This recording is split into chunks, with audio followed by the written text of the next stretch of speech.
Welcome back to becoming a published author is fun. And if you don't understand that, why I have that particular title, go to episode 8 where you will learn why I use that title. And I do believe that it is fun. I enjoy writing. I enjoy getting published. I enjoy even the marketing. Well, it's of the three aspects of writing, that is probably the hardest to do and most demanding. But there's some fun in that as well. So that's I just enjoy being an author. I wrote this whole thing for our first book primarily aimed at those of you who are getting ready. You want to write your first book. You want to get published. You've never been published before. And so you are a beginner and you want to see your book in print. That is something you're looking for, you're dreaming of, and it is just something that there's a sense of anticipation. When you take, say you join our course, Basic Authors Training, you will have that kind of sense, maybe even for taking the course itself, because that's a step in your direction of becoming a published author. So that is something that you have, is expectation, anticipation is actually a better word, to becoming a published author. But then it's also written for those of you who are already published. And so why do I say that? Well, because we need to be reminded every once in a while the joy of our writing. It's very easy to get depressed, to lose the fun, to lose it. And you don't want to do that.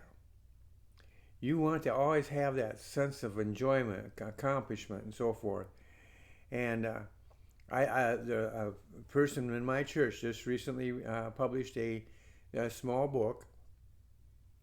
And the picture, actually, it's a tourist guide is what it is. And this guy's a photographer. He does a good job. And I've seen his work before. And so he does a good job. And he's put together a book on Florida, actually Southwest Florida. And it's just recently got published. And so that's something I'm looking forward to. I think I might even go in and buy one. I don't plan on taking any trips immediately, but there's something in my mind that I would like to do, and maybe that book might stir my imagination of where I want to go and what do I want to do. And so that's something. But that's mine as a reader. But think of his joy, his very first book he's ever published. And so that is something, a reaction. And that's what I want you to, this is something you can look forward to, or if you're a published author, you can look back to. And if you're not getting at this, well, as a published author, then you need to revisit your motives and revisit why you write. So let's look at it. The reaction. Well, first of all, the process of getting published. There's a whole process there that you go through, and finally you get it. It's published ready. You're ready to do it. So you go into your account, whether it's I use KDP, but it could be any other format company that allows you to be an indie author, and you're ready to get that book published. And you go in and you're going to push that button that says publish. And so as you put your finger on that and get ready to push, there's a sense of accomplishment, a sense of joy, a sense that you've created something new. So you push that button. And it's a very special feeling. Now I'm going to say a word that you can argue with theologically, is that you created something new. And that is, biblically speaking, only God does the creating. But on a human level, we often use the word creating, and I think it's very appropriate because you've taken what exists out there, thoughts, your own thoughts, things that you pulled from life, from history, from science, from all different sources, and you put it all together and come out with this book. You created something on a human sense, and it's special. And when you push that button, you have started something that's going to go forward.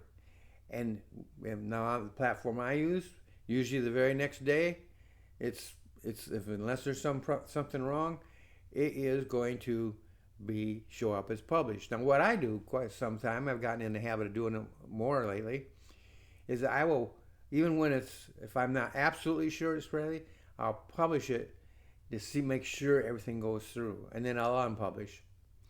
That's a real simple process. You just go in and you click on unpublish, and it's unpublished. But for a few moments there, you've got it published. Or you might decide, oh, okay, it's good, it's ready to go, I'm going to leave it there. But what I like to do is I'll go in and publish, and then I'll also download the picture. I will also, what I like to do is maybe take a teaser or something, create a teaser out of that. And so it may take a moment or two before I unpublish. But I want to use it for some pre-publishing buzz. So I'll unpublish it, and now I know it's going to go. I know everything's going to work, and I get some stuff out there, ads and so forth. And then the idea is once that comes up to actual publishing, that's when you're pushing a button. That's when that excitement really occurs. And so when it gets published, there's a feeling that hard to compare to, but there are other things I'm sure that do. But for you as an author, nothing compares to that, getting that book published. Not even your first order, and that's pretty high. But if getting the book published, and so you get it published. Well, what's the next thing you do? Well, you order copies for yourself. You always make sure you order copies for yourself, so you can have something on your shelves, and it will represent you as an author. That's your accomplishment. I have a shelf devoted just to myself, and I got a few books on there that my wife published. But since she's no longer here, that's basically most of that shelf is devoted to me, and it's going to get filled up one of these days, and then I'm going to have to somehow find space for another shelf. But anyhow, so the copy arrives. Now, when it arrives in the mail, it may come to you by mail. It may come to you by UPS or Amazon Prime or some way of being shipped to you, and it arrives. Now, in my case, it usually comes in the mail. And so I walk down to the mailbox. I don't necessarily know it's there. I know I'm waiting for it, and they quite often will notify you, and I like to track it, and so I may have an idea that maybe it's coming today or something like that. So I'll go down, then I've got a sense of anticipation. And so I go down to the mailbox, there it is. I pull it out. Now, I don't open it at this time, but there's that excitement right away. I mean, everything is just triggered all over again. This is almost like the gift that keeps on giving, because now again you had that joy up here when you first published it. Now it comes again when it arrives in the mail, and you have it in your hand. And so I may have other mail, and it may be important mail, but that one there has a special place in my heart. And so when I get back to my apartment here, and I go to open mail, guess what my first piece of mail is I open? Yeah, you got it. It's that book. I rip that open. I don't mess with it. Hold on for a minute while I take a little drink here.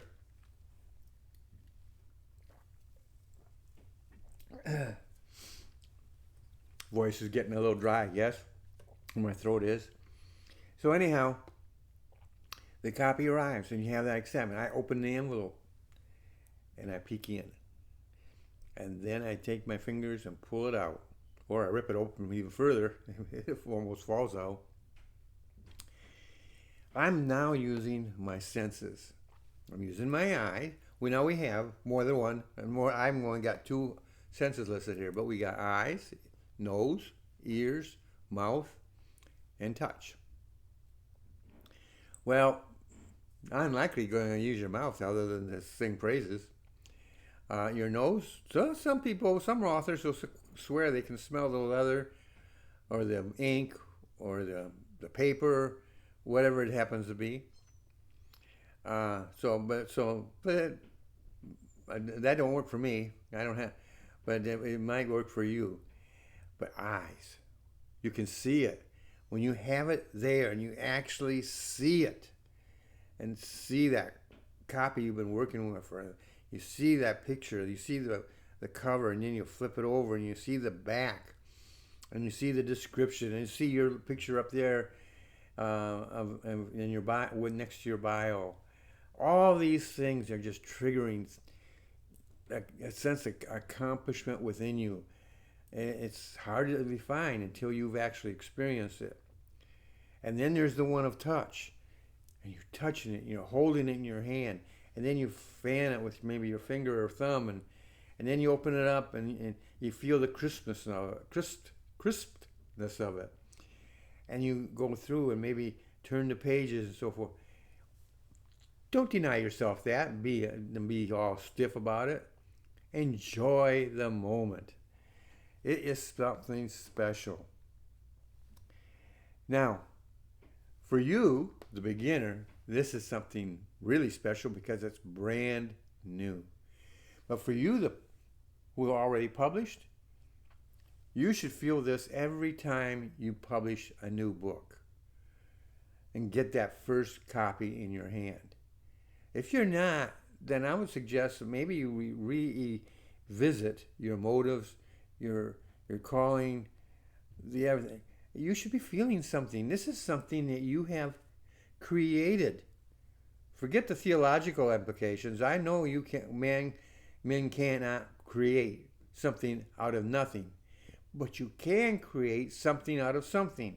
And that's what you did. You took your thoughts. You took facts and figures that you found maybe online or in a book. You researched. You did all the work and you pulled it together into something new. You created.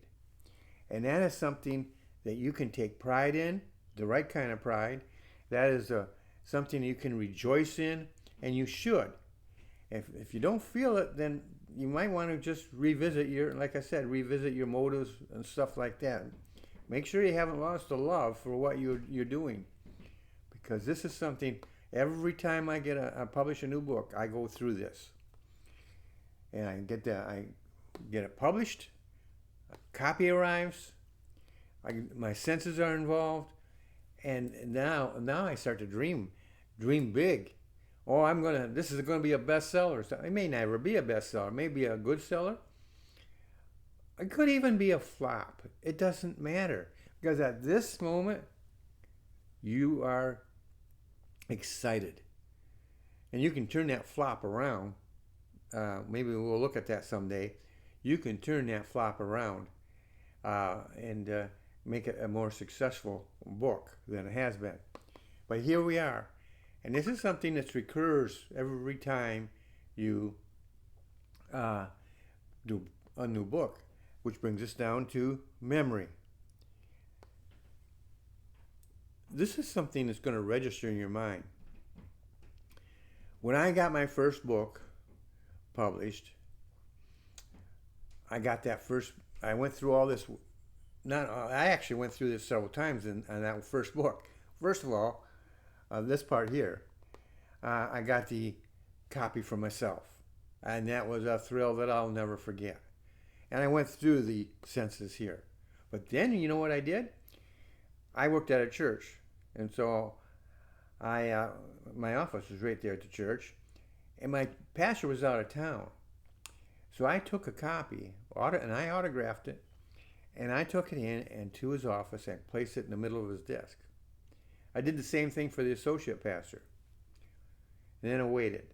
And when they got back, I soon had a visit from my pastor, in which he came in and said he had read it. Not only had I done that, but I had sent a copy of that book to a friend of mine who happens to be or was at that time, the president of a Christian college. He's now semi-retired. He's what do they call it, honorarium.